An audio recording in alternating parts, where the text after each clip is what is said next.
hari ini itu persidangan dari Lady dan Randy nih Pak.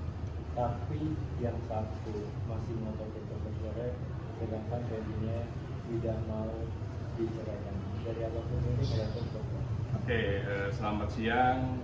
Saya Dr. Firman Chandra. Saya coba menjelaskan terkait payung hukum, sudah mulai dari payung hukum dulu. Di Undang-Undang Nomor 1 Tahun 74 tentang perkawinan. Kemudian peraturan turunannya, dan yang paling penting adalah Peraturan Mahkamah Agung Nomor 1 Tahun 2016 tentang mediasi.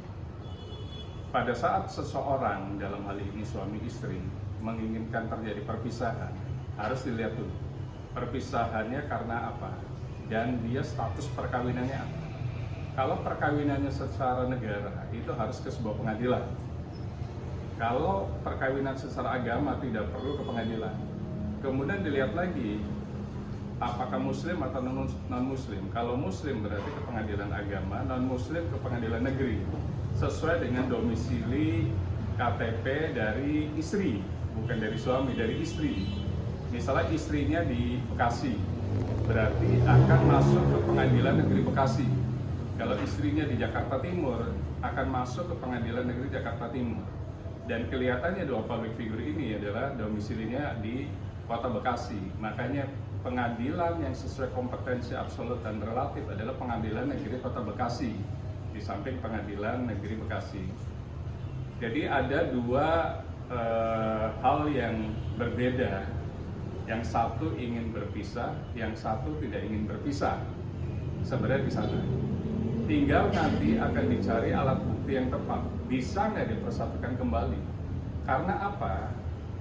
Pengadilan negeri tingkat pertama di kasus perceraian harus selalu mengutamakan mediasi dan keterlibatan para pihak supaya tidak terjadi perceraian apapun kasusnya. Apalagi sekarang ada aturan bahwa perselisihan terus-menerus itu harus tidak tinggal satu rumah selama 6 bulan. Kalau gugatannya isinya pertengkaran terus-menerus yang tidak dapat diselesaikan oleh para pihak. Karena dasar gugat cerai itu salah satunya adalah pasangannya meninggalkan 2 tahun berturut-turut minimum 6 bulan. Kemudian pasangannya menggunakan obat-obatan terlarang. Pasangannya berzina dengan orang lain, dan semuanya harus dibuktikan dengan alat bukti yang sesuai dengan KUHP kita. Alat bukti pertama adalah dokumen, foto, video. Alat bukti kedua saksi, petunjuk, dan saksi ahli.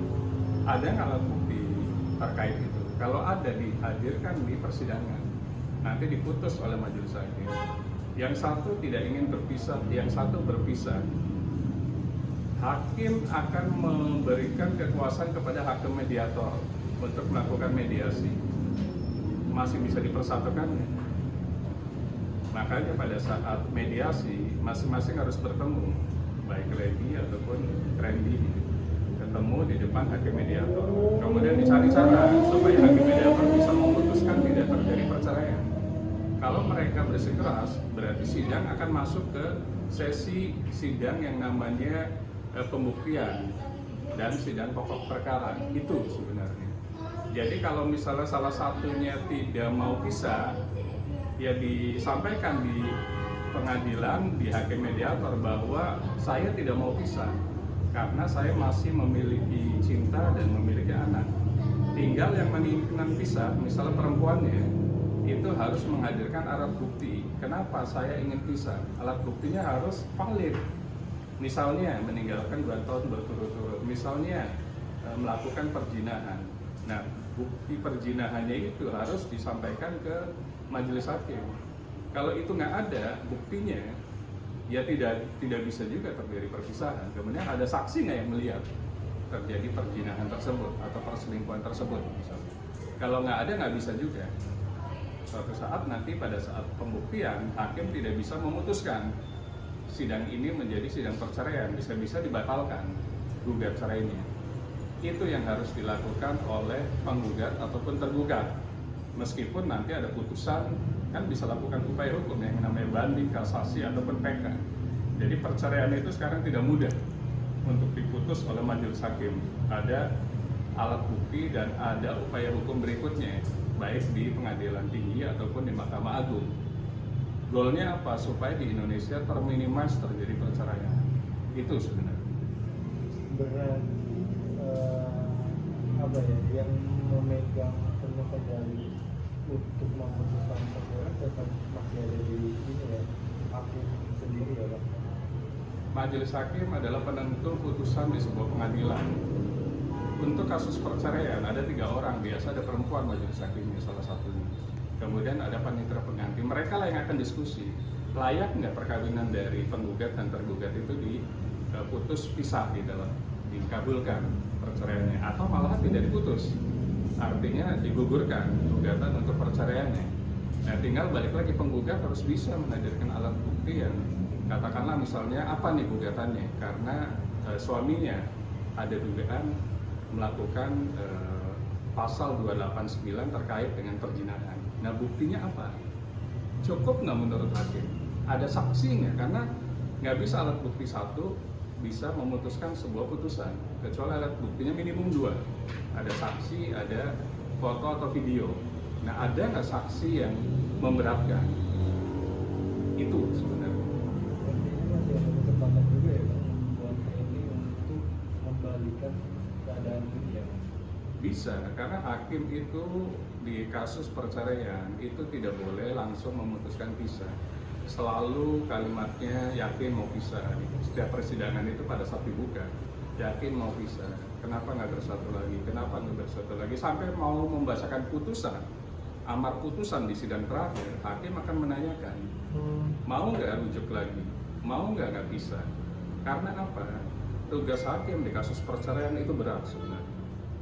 Karena memisahkan sebuah tatanan keluarga yang tadinya memiliki lengkap, ada keluarga bati, ada anak, ada bapak, ada ibu, dipisahkan oleh sebuah putusan majelis hakim. Makanya disitulah semua majelis hakim akan berat untuk memutus orang untuk berpisah. Tinggal ya masing-masing harus punya alat bukti supaya yang ini pengen pisah, yang ini jangan pisah gitu. Nah, alat buktinya harus dilengkapi semuanya. Bang, mungkin apa Bang yang mesti dilakukan Hendy dan di pasal ini agar kan soalnya dia bilang apapun untuk membalikan ke istri saya itu dia lakukan. Apa Bang yang mesti dilakukan? Sebenarnya yang harus dilakukan oleh tergugat, karena penggugatnya pasti perempuan nih, tergugatnya laki-laki. Tergugat harus memberikan sebuah alat bukti yang solid, yang komprehensif, agar tidak terjadi perceraian. Misalnya perasaan menyesal dituangkan dalam bentuk apa, sumpah dan lain-lain, tidak akan mengulangi lagi. Kemudian dikuatkan dengan alat bukti lainnya, misalnya saksi yang memang mengenal Randy dari kecil, orang tuanya dan lain-lain. Itu hadirkan saja sebanyak-banyak. Goalnya apa? Supaya berimbang gitu. Saksi dari Lady ada 5, kalau bisa saksi dari Randy ada 5. Alat bukti dari Lady ada 5, alat bukti dari Randy kalau bisa ada 10. Goalnya apa? Supaya hakim memilih mana yang pas, apakah dikabulkan gugat cerainya atau tidak dikabulkan.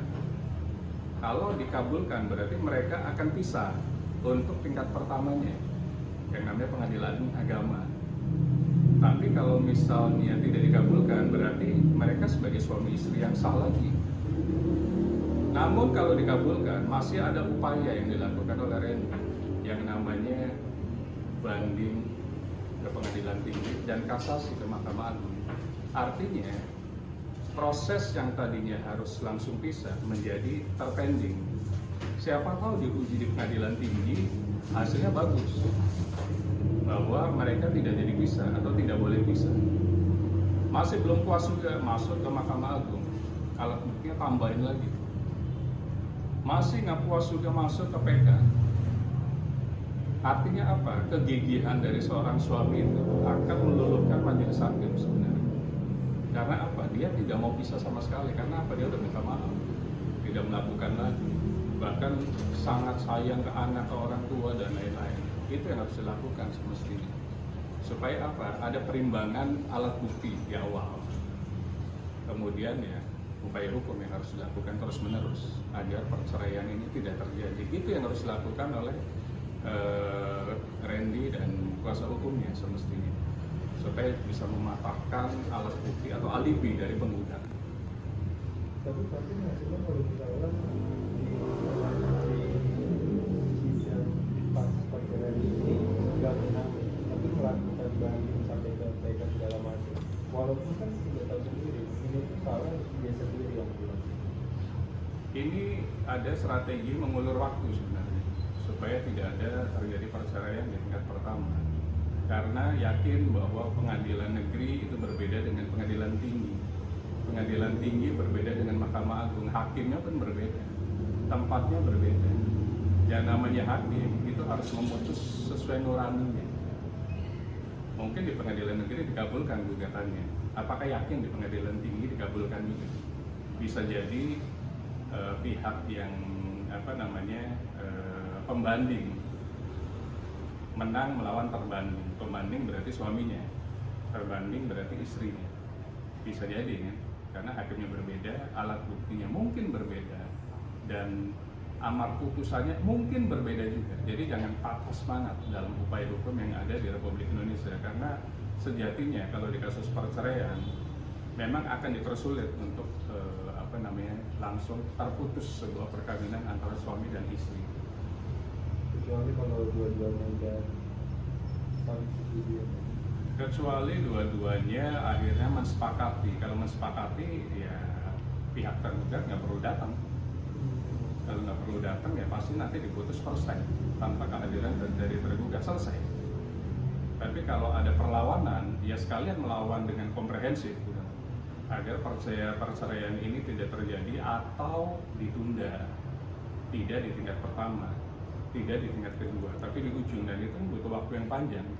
Yang tadinya mungkin pengadilan negeri butuh waktu 3 bulan sampai 6 bulan, kemudian ditambah pengadilan tinggi, ditambah Mahkamah Agung, ditambah PK, mungkin bisa jadi sekitar 3 tahun sampai 6 tahun baru terjadi putusan yang inkrah atau berkekuatan hukum tetap. Tinggal siapa yang mau mengajukan atau tidak. Kalau tidak berarti terakhir putusannya apa? Kalau anak itu sejatinya di bawah 12 tahun akan ikut ibunya sebenarnya, kecuali ibunya katakanlah melakukan tindak pidana seperti berzina, mencuri, mabok-mabokan dan lain-lain. Kan banyak public figure yang akhirnya anaknya ke suaminya kan, bukan ke istrinya. Itu contoh saja. Artinya peran anak kalau di bawah 12 tahun otomatis ikut ibunya, kecuali anak usianya sudah di atas itu, dia bisa memilih dan bisa menjadi alat gitu loh, untuk perkawinan dengan antara bapak dan ibunya itu kalau bisa janganlah gitu.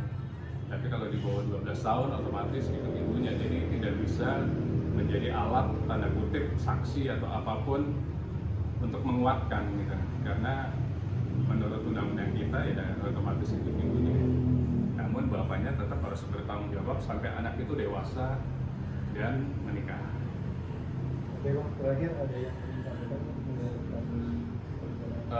pertama saya dari praktisi hukum, ya memang lagi-lagi ujungnya miris terjadi sebuah perceraian. Upayakan sebenarnya jangan terjadi perpisahan lah itu. Kalau memang masih bisa diperbaiki, tinggal dibikin sebuah basis of conduct atau perjanjian gitu loh, bahwa tidak akan mengulangi lagi, kemudian ada konsekuensi kompensasi apa gitu. Lebih baik itu sih, karena apa? Anak adalah anak bangsa, dan kita nggak tahu anak itu bisa jadi akan jadi menteri, akan jadi pemimpin, aristokrat dan lain-lain gitu. Jadi jangan sia-siakan anak gara-gara permasalahan ibu dan bapaknya. Gunakan kekuatan anak untuk menguatkan keluarga, dan perpisahan hanya pilihan yang sangat-sangat terakhir. Itu sebenarnya yang paling penting. Alamin. Yeah.